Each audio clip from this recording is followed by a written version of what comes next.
Banakacherla project అనేది ఎక్కడ start అయింది, ఏంటి అసలు దాని యొక్క ప్రాముఖ్యత ఏంటి? పుట్టుక, పూర్వోత్తరాలు, దీని చరిత్ర,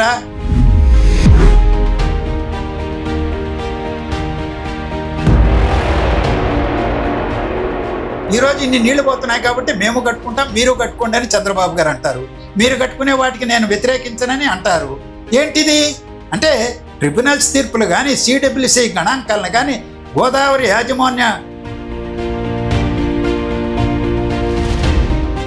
అందువల్ల ప్రాజెక్టులు రూపకల్పన చేయడం, ప్రకటించడం, కాంట్రాక్టులు పిలవడం, అప్పచెప్పడం, మళ్ళీ దాన్ని పూర్తి చేయకుండా నిర్వీర్యం చేయడం, ఇది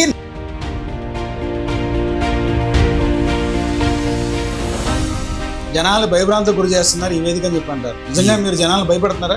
ఏమైంది ఏడాది క్రితం బొడమేరు ఫ్లాష్ ఫ్లడ్ వస్తే ఆ ఫ్లాష్ ఫ్లడ్ ఎక్కడికి వచ్చి చేరాలి? పోయి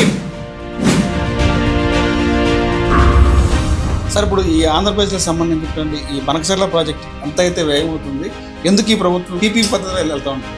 ఎలా చెప్పగలిగారు? అసలు టెండర్లే పిలవలేదు కదా అన్నారు.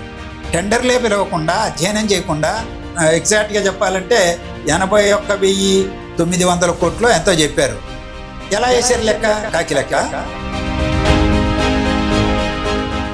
ఎవరిచ్చారు చెప్పండి నాకు? ఎవరిచ్చారు ఈ ప్రాజెక్టుకి?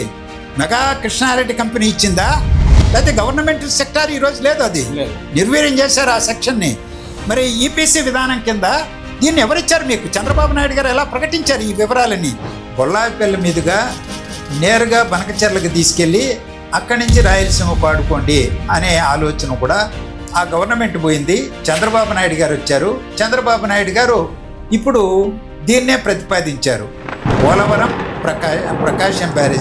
ప్రకాశం బ్యారేజీ నుంచి బొల్లాయిపల్లి దగ్గరికి దాదాపు 225 మీటర్ల ఎత్తులో ఉన్నటువంటి ఆ ప్రాంతంలో కొత్తగా రిజర్వాయర్ కట్టి అక్కడి నుంచి మళ్ళా నీళ్లు ఎత్తిపోసి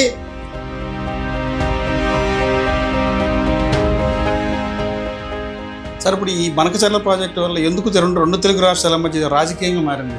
ఇటు తెలంగాణ కానీ, ఆంధ్ర కానీ. తెలంగాణలో టీఆర్ఎస్ వర్సెస్ కాంగ్రెస్, ఇక్కడ ఆంధ్రప్రదేశ్ వారు. ఎందుకు ఈ రాజకీయం రంగుముంటుందంటారు? తెలంగాణ ఉద్యమంలోనే ఒక ప్రధానమైనటువంటి డిమాండు గోదావరిలో సముద్రం పాలయ్యేటువంటి నీటిని 40 మీటర్ల ఎత్తు నుంచి 265 మీటర్ల ఎత్తులో ఉన్నటువంటి బనకచెర్లకు తీసుకెళ్ళి అక్కడి నుంచి ఆ పెన్నాలో చేర్చి సోమశిలకు తీసుకొస్తాను. ఏంటిది? ఆ నీళ్ళంతా తెలంగాణ కేటాయించాలని